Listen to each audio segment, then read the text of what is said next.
Okay, so today we're doing a nasal septoplasty. This is my cousin James, he's my patient today, and his girlfriend Hannah is my videographer.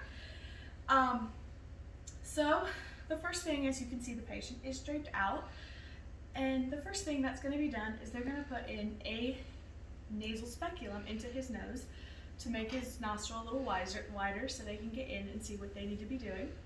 The first thing they're going to do is they're going to inject lidocaine with epi into his nose, and they're going to put in some Codmans that are soaked in Afrin in as well to help control the bleeding.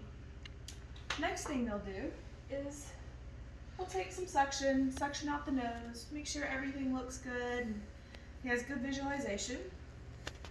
Then he'll take an 11 blade and make an incision inside his nostril.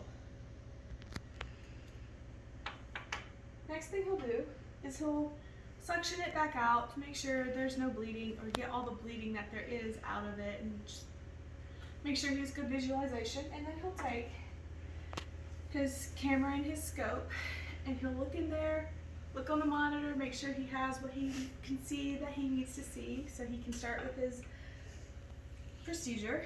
And then he'll take an elevator, which a FREER elevator, which the tech will more than likely hold and help keep that little skin flap that he cut wide open back so that he can get in, and to use an upbiter or a true cut, whichever one he wants to use, to get in there to take out that extra cartilage that is in his nose, making it to where he can't breathe quite right. And if he can't get what he needs with that, he'll have to take a chisel and mallet and tap, break some of it loose, and then he'll take his upbiters or his true cuts, or he might even take some forceps in there to try and get it out. All of this cartilage that he has been taking out, I'll put into my medicine cup, which has some saline in it to keep it moisturized.